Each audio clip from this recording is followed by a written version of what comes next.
Rappers want to be athletes, and athletes want to be rappers. You know, Biggie had a lot of good friends. Shaq was one of them. That's a fly combination.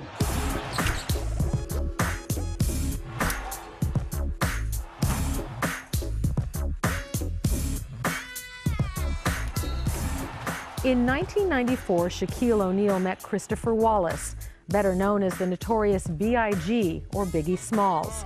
They were both just 22.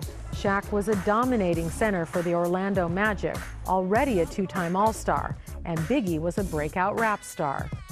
First time I heard of Biggie Smalls was he said my name in a rap. Said I'm slamming brothers like Shaquille. It is real. And you know, instantly I became a fan. When I seen him, I saw that he was a big guy. And you know, it's an unwritten rule that all big guys stick together. You're talking about two soulful individuals, and also they had a lot of swagger. You know what I'm saying? Their flows and deliveries. Hip-hop mogul Sean P. Diddy Combs was Biggie's producer, collaborator, and friend. What kind of respect did he have for Shaquille the athlete? Shaq is a beast, you know? Go hard or go home, and he really embodies that. You know, Biggie paid respect by shouting him out.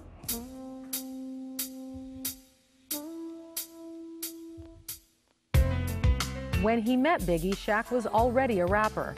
His debut album, Shaq Diesel, went platinum in 1994. 2 years later, Shaq was working on his third album. My concept was always to rap with my favorite rappers.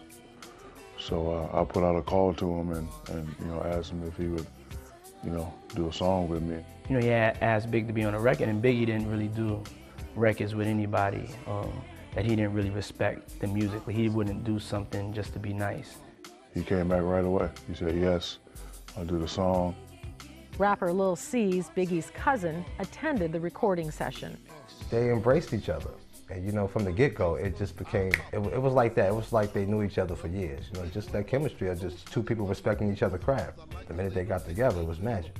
The song Shaq and Biggie recorded was called Can't Stop the Rain. Basically, I was nervous.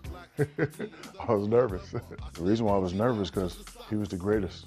We went to the studio and he got done in 5 minutes. It was the most incredible thing I've ever seen in my life. When I heard the song with him and Biggie, I was like, whoa. Yeah, Shaq could rap. I'm a realist. It was a hit because he was on it.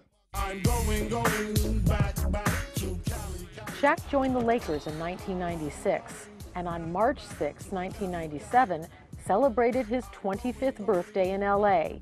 He met up with his friend, Biggie Smalls. I was on Sunset Boulevard, and he was at the tattoo parlor. Yeah, he was a good spirit. He was getting a tattoo. I think he was getting a scripture on his arm. He invited me to his party.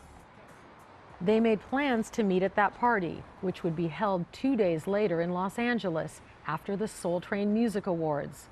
Shaq's close family friend, Jerome Crawford, was supposed to pick Shaq up and bring him to the party.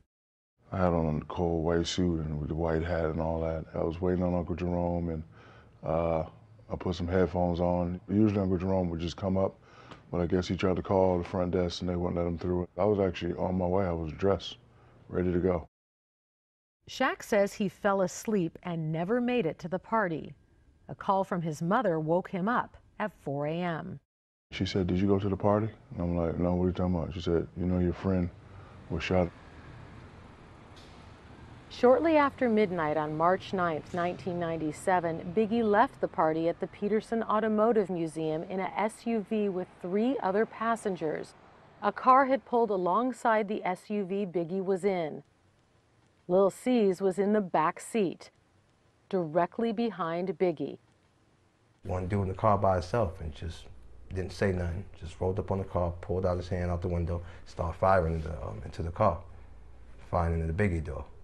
Big was just slumped over the car, so just like with this shocked look on his face. Like, you know, like he just couldn't believe what just happened.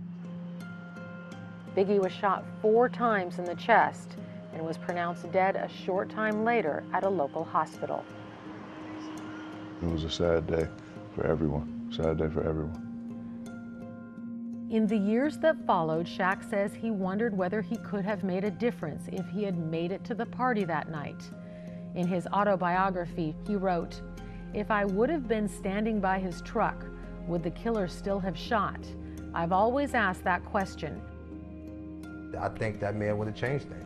If Shaq would have said, you know what, I'm gonna come with y'all. I'm sure him and Big would have rolled together. That's the type of person Big was. You know what I mean? If he hanging out with him, it's like, all right, one of the other homeboys riding another car, I'm gonna ride with Shaq.